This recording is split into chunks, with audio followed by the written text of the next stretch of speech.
Hey there, and welcome back to Chat Like a Native. Ever had that moment? Yeah. You're deep in an English conversation, it's going great, and then poof, the word you need, you know it just vanishes. So frustrating, right? Oh, absolutely. That tip of the tongue feeling. It happens to everyone, even native speakers. Well, today we're diving into some really clever ways native speakers handle that exact situation. Techniques they use all the time to keep things flowing, even without the perfect word. Stick around, and you'll learn how to get through those moments, sound more natural, and just feel more confident. It's going to make a real difference. It really is. And it's interesting, isn't it? Fluent speakers rarely just stop or pull out a dictionary mid-chat. Their secret, really, is talking around the word, paraphrasing. Paraphrasing, exactly. And our brains are actually pretty good at understanding descriptions, sometimes even better than recalling a specific label. So describing something is a really powerful tool. Right. So instead of freezing, you become a bit of a word detective, describing what you mean.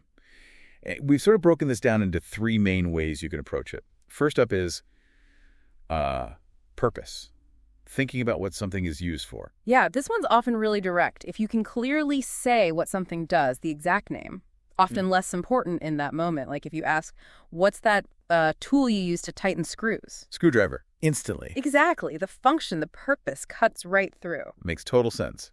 Okay, so what it does, another angle is its appearance. This is where you kind of paint a picture with words, right? Shape, size, color, maybe what it's made of. Definitely. And visually describing things taps into how we process information really effectively.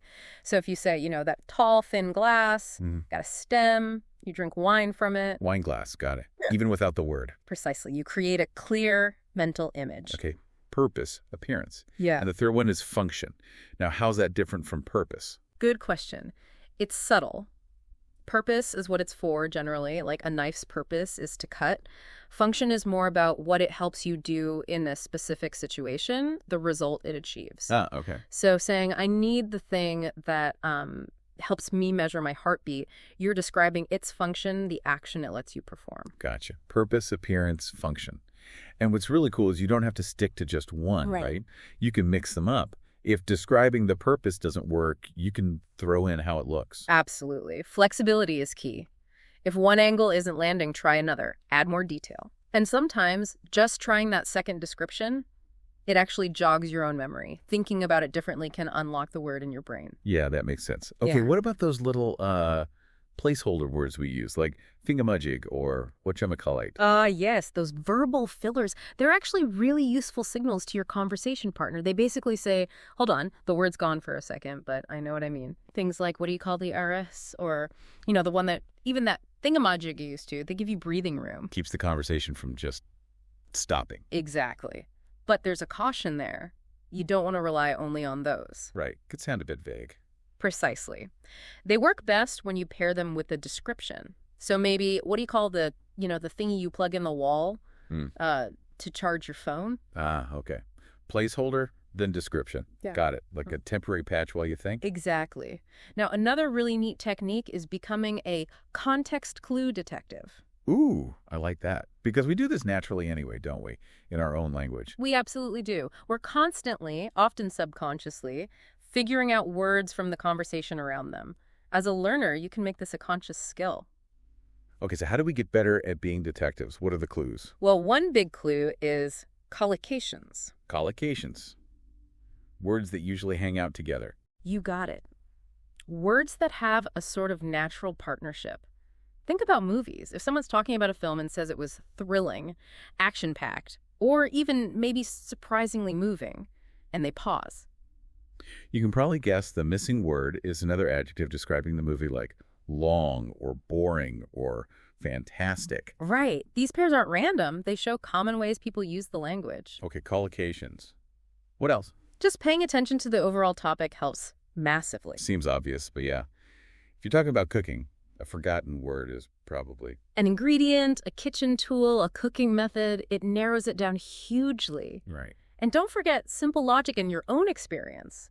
If someone's describing, like, really struggling to open a jar. The missing word is probably jar opener or something similar you'd use. Exactly. Your real-world knowledge is a massive asset. And the cool thing is, sometimes just trying to figure it out from the context, that actually helps you remember the word itself.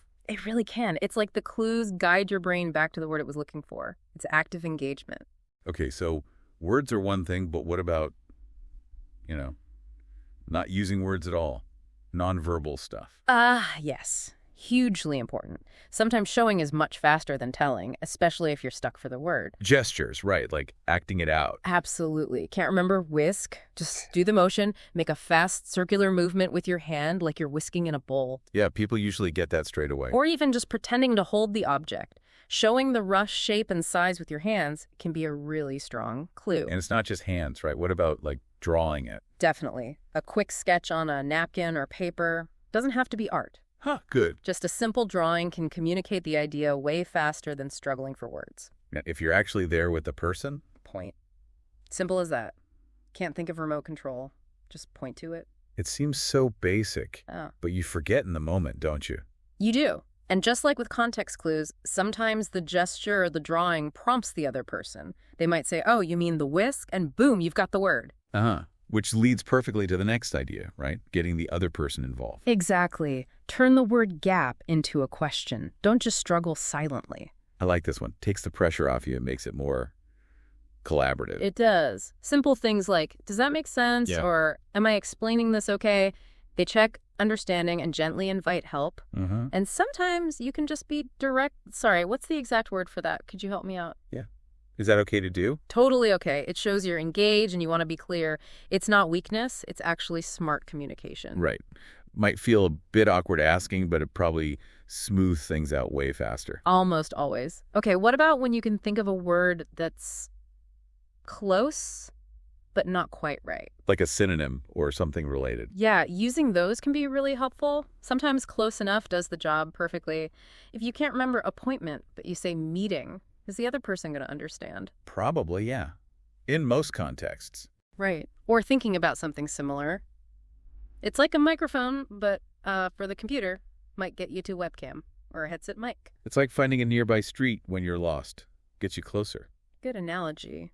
And another related idea is thinking about word parts like roots or prefixes. Oh, interesting. Like breaking the word down. Yeah, it's maybe a bit more advanced, but you're looking for a word for seeing far away. And, tele means far. Telescope or television, yeah. Okay, it can sometimes lead you right there, recognizing those building blocks. Okay, so lots of strategies there. Now, can we just circle back quickly to those thingamajig phrases? You said, be careful not to overuse them. Right. They're great for casual chat, those little placeholders, but too much can sound, well, imprecise. Think about the difference. Hey, pass me that thingamajig versus, could you pass me that utensil I was using to stir the sauce? Much clearer, the second one. Yeah. Less vague. Exactly. So in more formal settings or when clarity is really important, definitely lean more on the descriptive strategies, purpose, appearance, function. Got it. Use the placeholders sparingly. Rely on description more. That's the balance. Now, knowing these techniques is one thing. Actually using them smoothly takes practice. Practice, of course. You mentioned a game. Sounds more fun than drills. Yeah, a little paraphrase game. You can do it with a partner or on your own. Just pick, say, 5 objects or concepts, maybe words you often forget, like blender, stapler, chandelier, whatever. Okay. Then you try to describe each one without saying the word. Try to use purpose, appearance, and function if you can. Your partner guesses, or you just practice articulating it clearly. I like that. Makes you actively use the strategies. Mm. And you could even give points for creativity or using multiple angles. Absolutely. And talk about afterwards what descriptions worked best. Why? It really cements the learning. Great idea. And finally, you mentioned building your own sort of rescue kit. Yeah, your personal list of go-to phrases for when you get stuck. Like? Things like, I'm drawing a blank on the word for, ooh, what's the expression for something that, it's on the tip of my tongue. Ooh, I need the tool that helps with. Okay, having those ready. Exactly. Jot them down, flashcards, phone notes, whatever works for you. And the key is reviewing them. So they actually come to mind when you need them in a real conversation, not just on your list. Precisely. You want them to be automatic, your go-to linguistic tools when you hit that gap. Okay, this has been super helpful. It's clear that talking around a word, paraphrasing, it's not just a trick, it's a fundamental communication skill. Absolutely vital. So just to recap, we talked about defining by purpose, appearance, or function, using those little rescue phrases smartly, being a context clue detective, Using nonverbal cues, gestures, drawing. asking clarifying questions involving your listener, and even using synonyms or related words. That whole toolkit. It really is.